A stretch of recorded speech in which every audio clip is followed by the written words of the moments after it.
All right, Buffs Nation, we have a very exciting show for you today. This is something that has been a few weeks in the works. Really honored to have Rawhide Media coming on here. Fantastic channel. But before I introduce him, of course, want to take care of a couple housekeeping items. One, big shout out to my good friend Martez from Yo Martez. Use that promo code SCOBuffs for 10% off anything in the store, including Colorado gear. Links in the description. Be sure to hit that like on the way in and let me know where you're watching from. So, really appreciate your time as always, watching everything that we're doing here at David Talks Buffs. And without further ado, going to bring on Rawhide Media. Raw, how is it going, my man? Man, how you doing, David? I appreciate you having me on, bro. It's an honor and a privilege. Man, it means the world to have you on because I love your personality. I love your takes, man. You are always making me crack up as I'm listening to your videos. A big fan of what you do. But for the viewers that are watching live or on replay, can you give us like a quick little introduction or background? How'd you get started with this channel, man? And honestly, man, I got started. Well, first off, I'm a computer illiterate, meaning that I'm not up to date on this new technology deal and getting online and everything. So there was a bit of delay.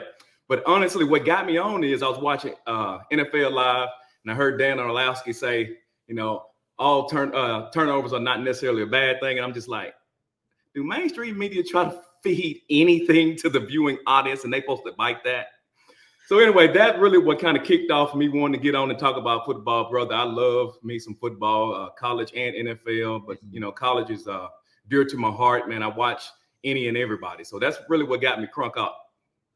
Man, I love that, man. And with you saying that, it reminded me, of one of those first videos that I saw you post where you're bringing that up. And there is a bunch of lunacy, man, in the mainstream media, especially when it comes to, covering this team and knowing, what you're talking about.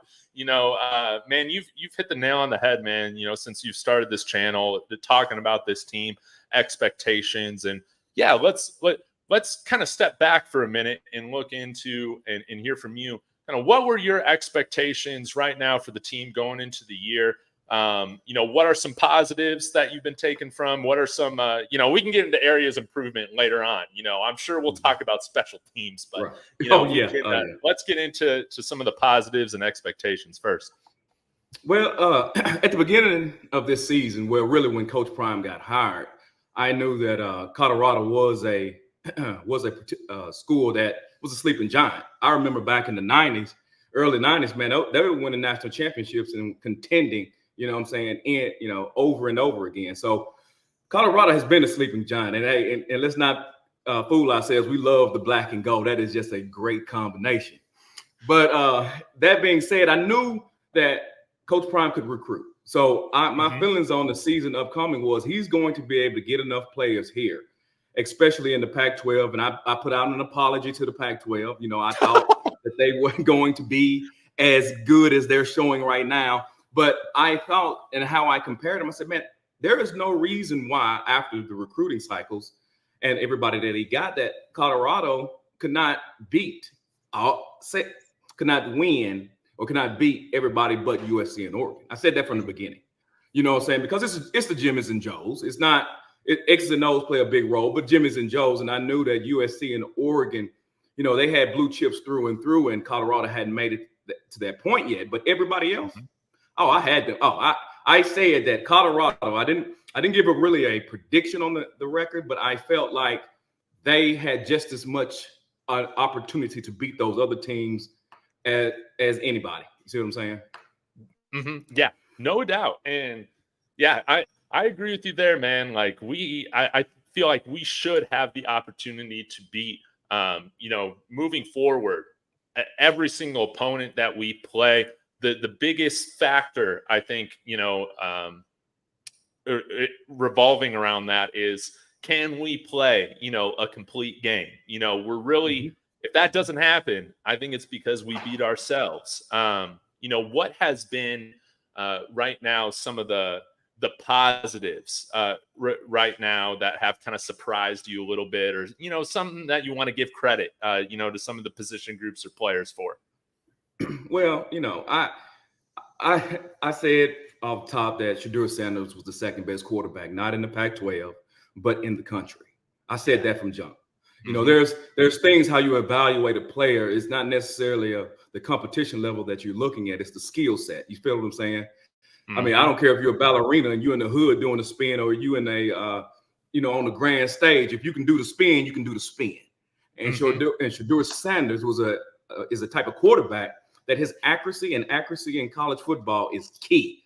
And that young man can throw the ball and throw it through the eye of a needle. So I always knew that Shedeur Sanders was going to be who he was. Second, I felt like the defensive backfield and the D-backs, safeties and cornerbacks included, I thought they were going to be one of the best units in the country. You feel me? So those two aspects, I said, man, Colorado will win some games from the defensive backfield and Shedeur Sanders. So I knew that to be the case. So special teams, we can talk about that later on. You know what I'm saying? Just at the tip of my tongue, I had to go ahead and get that off. But so you know what I'm saying? And Jordan Dominique, he was the other guy. I thought Jordan Dominique would have done a little bit more than he has done now. But they substitute quite often. But I think he's coming into his own. I love Jordan Dominique. I think he makes big plays. You see what I'm saying? So those are pretty much the position groups, the defensive backs. I thought the defensive ends would be good, and I knew Shedeur Sanders was going to be the second best quarterback in college football, and you can win games with having the second best quarterback in college football. Oh yeah, no doubt. We don't have our 3 wins, without him. That is for sure, especially with kind of how up and down the rest of our performance as the team has been right now. But it's kind of been funny, with looking at some of the people that maybe weren't very high on CU coming out the gate. They were kind of partially right, like saying like, hey, this is going to be a work in progress. It's not going to look pretty at first. I mean, we've had those moments, but then also, the believers, the people locked into this team, we were saying, we got some top end talent. We have some really good players that are going to win us some ball games, early on. And we've seen that, happen as well. One thing that I'm like really interested with your opinion on, because I can't remember if you touched on it after this past game. We've both been a little bit critical, of this offensive line, specifically, the interior of the offensive line. What was your grade or your review of the offensive line against USC this past week? Okay.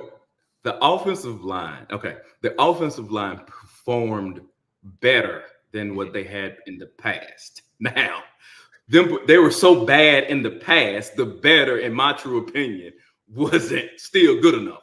I can tell you this. I was more impressed with Young coming in and replacing sy'veon Wilkerson. Let me tell you why I was impressed with him. I was impressed with him because I didn't even know for a long time they made a change. Yeah. And if you can't tell you made a change at tackle spot, then that tackle is doing his job.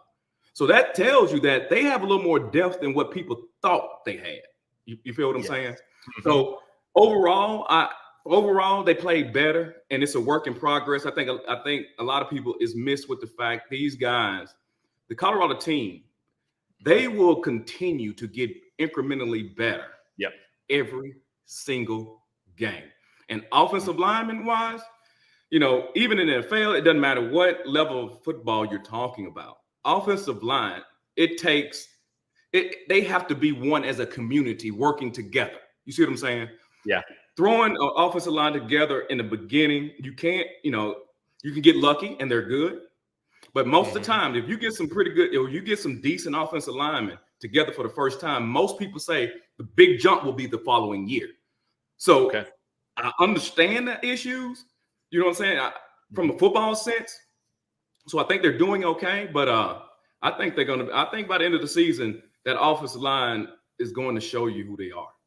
Man, that is my hope. And yeah, like it was great to see Sean Lewis not just get away from the run game from the get-go, after falling into that big hole, because, I like, one of the things I felt like was making this offensive line look even worse was just the fact that, like, there was no mentality of trying to run the ball or establish any run game.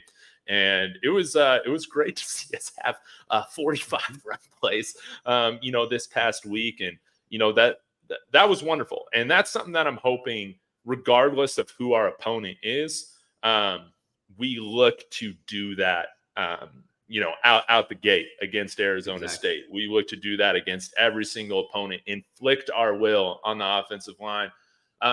You were talking a little bit too recently about the defensive line, and I want my viewers to hear this, because you talked about kind of like how these interior linemen, man, they're kind of like old school point guards, man. It's really just about making sure you're giving assists, to the linebackers to make plays.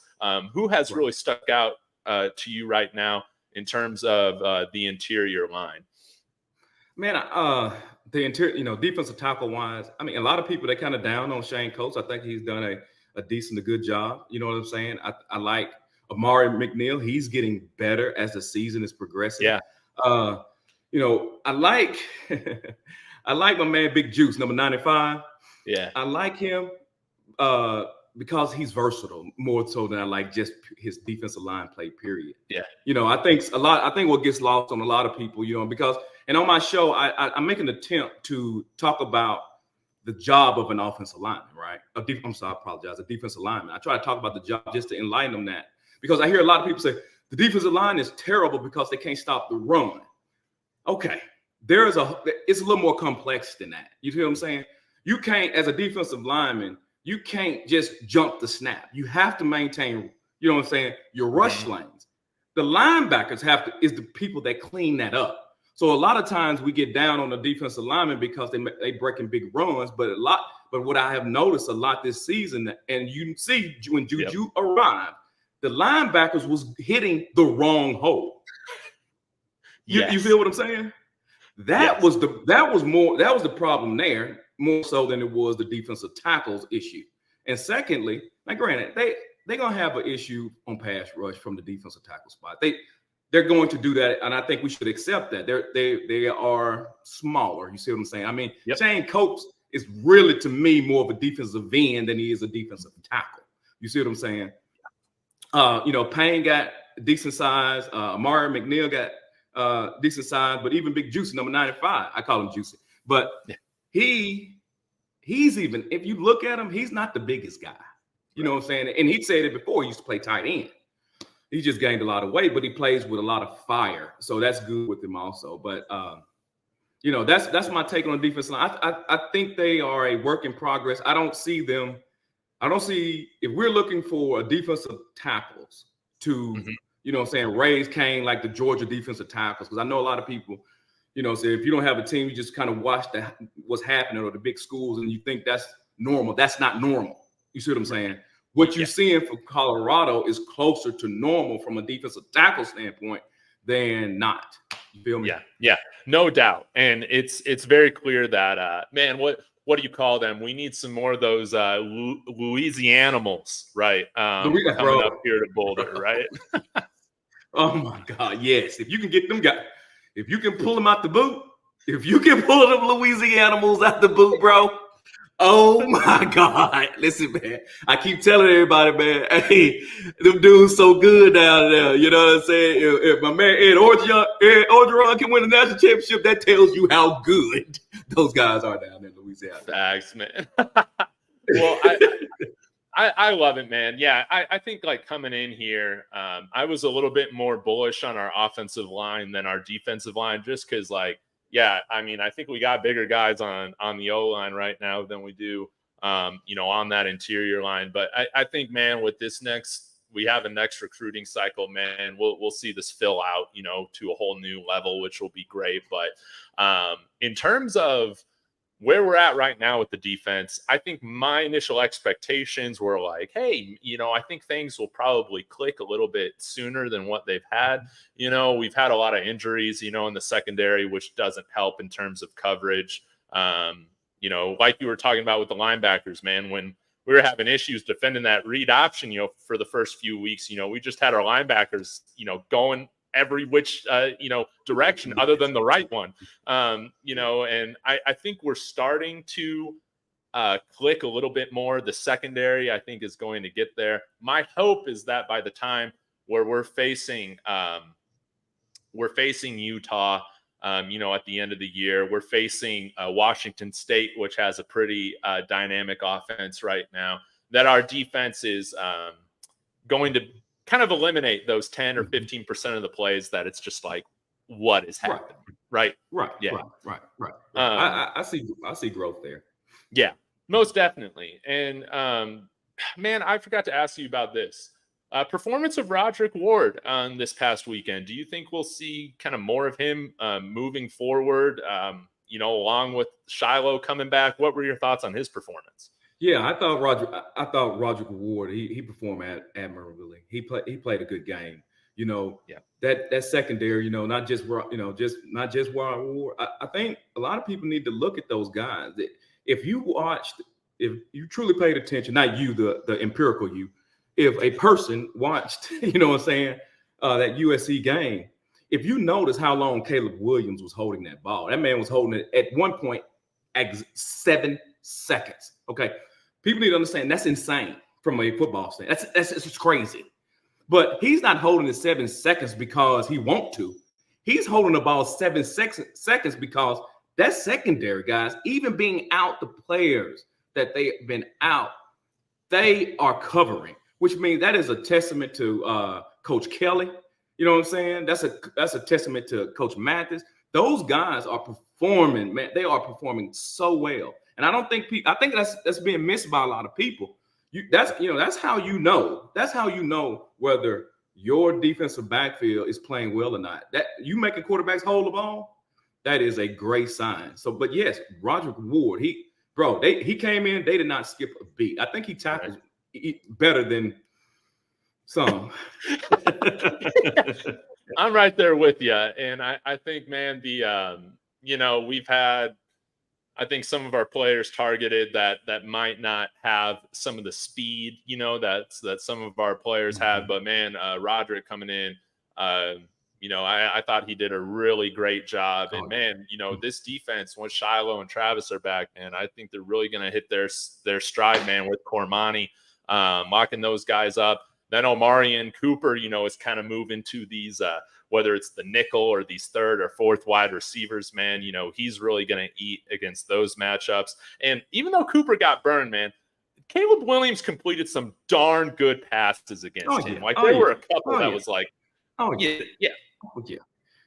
sure. Caleb, man, look, first off, Caleb is the best quarterback in college football. Let's be clear on that. But man, doing what I know he threw for a lot of yards, but again, I don't put that on the secondary. That's more of a lack of pressure than it was a secondary. I don't care who you got. You can get to have the top 5 D-backs in the NFL playing in college. You cannot defend 7 seconds. No, from the defensive back position. You see what I'm saying? Like that one he rolled out. He waited till his man on that high crossing route. Yep. My man, one reason he got that because my man, since he rolled out, he was in a quandrum. He's like, should I take him or should I stay with my man? And he looked like he stepped up. Man got open. He threw it to him, but my man had 5-6 seconds on that throw. Yeah. I can't knock. Honestly, I cannot knock anything that secondary has done. You know what I'm saying? It's football. I mean, you're going to complete passes in college football today and nowadays. Yeah, no doubt. You're going to score points. And looking forward to this ASU matchup, I think there's obviously a lot of momentum to take from this past weekend. And I think, man, did we just hold USC to 14 points in the second half? We played a lot better. We were getting some more pressure, which, again, is not a coincidence on why we, let up less points than we did in the first half. But, I think I was kind of hoping after the Nebraska performance, I'm like, all right, man, everything's clicking. We are here. And then we get the whole CSU game, that happened. But, do you think that this is more so the turning point for the Buffs, going in here to week 6 against ASU. What are your hopes and expectations? Well, I'm hoping this week 6 game that they win by multiple touchdowns. I think this Arizona State game, I hate to say this, but it's similar to the Colorado State game as far as a level of playing, meaning that you are favored to win this game, right? The line is not as big as it was against Colorado State, but the point I'm trying to make is that you're supposed to have the better team coming in. The expectations are you are supposed to beat this team, especially with Arizona State missing so many players. I think they're down to their 3rd string quarterback. You see what I'm saying? Yes. And they're laying it out down on a nice plate and offering it up to you. You just got to take it and eat it. But you know what I'm saying? So come in. I'm not looking. I hear a lot of people talking about fast starts. I'm not even looking for necessarily a fast start, meaning that they need to score. I would like them to play at least even in the first quarter, because I tell people all the time, the game doesn't start until the emotions have settled down. You see what I'm saying? Arizona State's going to be up for this game. Guys, they're going to be playing with their hair on fire. You know what I'm saying? They're going to be running around, making plays that you'll be like, who is that dude? He ain't never done that before. You see what I'm saying? That's all emotion. So running into the second quarter, that's when you have to impose your will. Now, if people can make mistakes, I'm not saying that Colorado can't start fast. I would like them to, but I just want bare minimum. In the first quarter, not down. You see what I'm saying? Tie or above. And then keep cranking that pressure on them. Like Coach Brian say, you know what I'm saying? I don't feel pressure. I apply pressure. And that's what they need to do. You see what I'm saying? Yes. So just keep cranking it out. I think sometimes we get a little bit, unreasonable thinking that, hey, man, we should be about 21 points in the first quarter when you're playing in somebody else's house. That's not the case. That's really not how the game is played. What you need to do is you need to come in there, hit them in the gut, and take the wind out of them, and then play football, and then keep your foot on their throat and beat them by 3 touchdowns. That is my hope too. I want to handle business, and there to be just no drama. Just handle business in the game. Let's not make it too interesting. From leaving them in the game point of view. You were talking about this earlier this week. What happens, man, when you got these teams with a third of their roster on the injured reserve, hypothetically speaking? How are they going to come out and play? And what happens when you give these teams a little bit of breathing room? There you go. You get bit. You know what I'm saying? Wounded dogs. Them the worst ones you want to walk up on. Don't walk up on no wounded dog, and that's the deal. They are a wounded dog. You need to just go ahead and take them out. You feel what I'm saying? Take them out. Now granted, unfortunately, Colorado don't play the best defense in the world, but what you need to do is keep those guys in 3rd and longs, first, no yardage, 1st and 2nd down. Keep them in long third and longs where you can utilize where you're strong at, and that's in the secondary. But if they let this dude named Cameron Scatterboo get out there and get loose, oh my God, that's an issue. I saw him against USC. Yeah, he was trucking some of those USC defenders and doing all sorts of things. We cannot allow him to get going. I feel like he's the whole key to this offense. I know it sounds ridiculous, probably doubling a running back or whatever, having an extra spy on a running back, whatever he's doing, but we can just not allow him to have any space. I think, man, we'll lock down Elijah Badger there, on the outside with Cormani and Omarion handling, their business. But yeah, this is a team where, especially on the road, if you give them life, if you give that crowd a little bit of reason to believe, to bring some juice, anything can happen, man. It's important that, like you said, not realistic probably for a 21-point lead going into the second quarter, but we need to go out there and make sure that from the first snap, we are eliminating, killing any, self-belief that they might have in getting this upset. Yes. Yeah. You preach it to the choir, brother. You preach it to the choir. You know what I'm saying? Well, let's talk a little bit about then, some improvements that you would like to see. Obviously, the biggest phase right now is good Lord, man. Special teams has been a comedy of errors. It is a different show every week.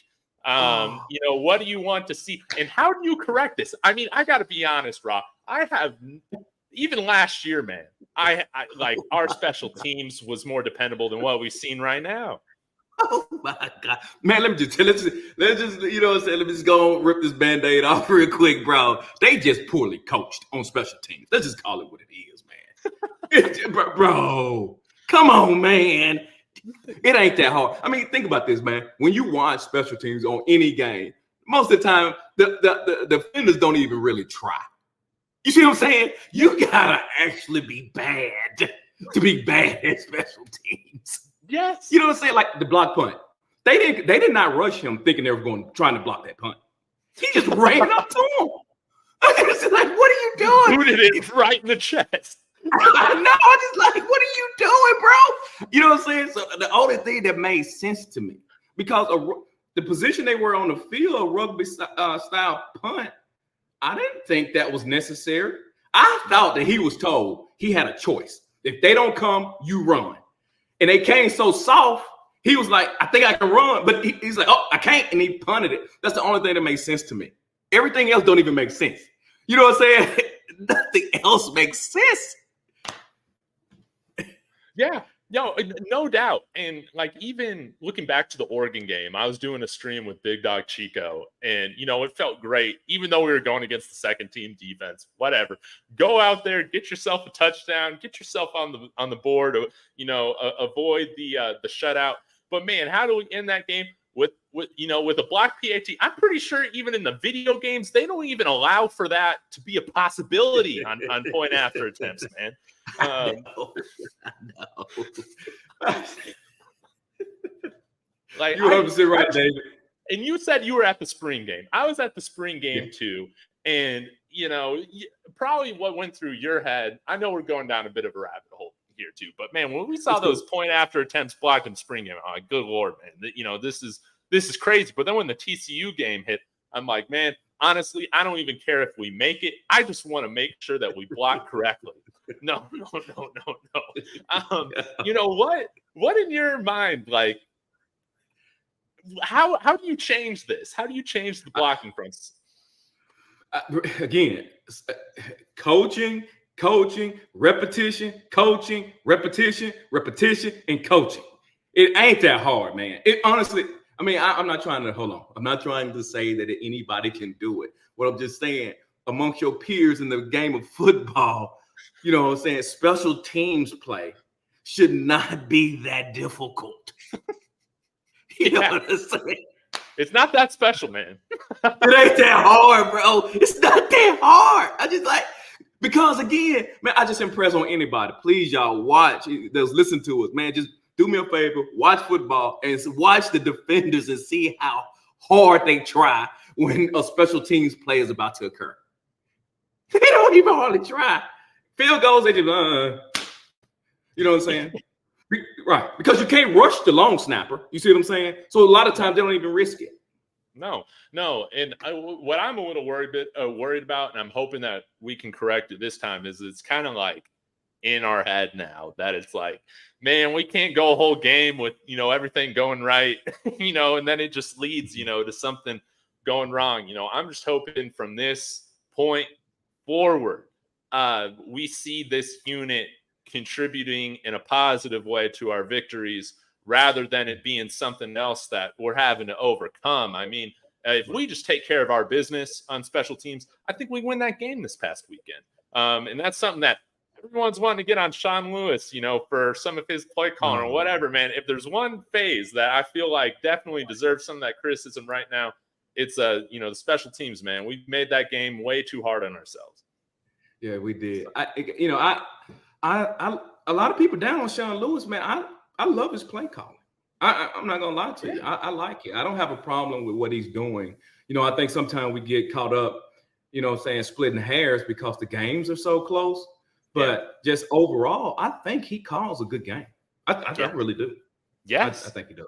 Yeah, I was a bit critical when I was at the game. I'm like, good Lord, are we really opening up the game again with 3 straight pass plays? You got to be kidding me. But going back and watching the replay, I was like, dang, I actually really did like these play calls. We Yeah. just didn't execute Mhm. them to the way that it should be. And so hopefully, man, we can avoid any slow start mentally. We just need to go in there. I was telling the players, if any of them were listening to, it's like, I will put some money on that, on CU to cover the spread, in that first quarter or whatever, to buy some more NIL gear for y'all, if that's what it takes to get us to come out with some urgency. You know what I'm saying? Right, right, But right. yeah, right now, I guess, man, what is your prediction, for ASU, or are there some players that you really hope to see show out? Well, this next game, I'm looking to see my man to Louisiana, Amarion Miller, come out and have another good game. I want to see that defense. Just as far as the position group, I want to see the defensive ends come in and have a good game. I want to see about 3 sacks from my defensive ends. Offensive line, I want them to continue to grow and open up some rushing lanes where saying we can get some yards. I mean, 8, 9, 10 yards. Saying those runs are good, but that ain't saying that's that's really not football. I want saying not that I don't want it. What I'm saying is I want to be able to constantly get 4 downs, 4 yards, 5 Yes. yards, 4 yards. I want to be able to run the ball whenever Colorado wants to run the football. That's what's important. You see what I'm saying? But and what I see this game, I see them beating Arizona, and what I'm looking at throughout the remaining of the schedule, guys, I've said it before, I'm going to say it again. Colorado, from a talent standpoint, right? I don't mean to hold you long, but Colorado, from a talent standpoint, they have better talent, okay? They have better talent than everybody in the pack, including Washington, including Utah, including all those teams. And I said, and I'm going to continue to preach this. You can't tell me that you happy to have a 5-star recruit, and then don't tell me you don't believe in the recruiting rankings.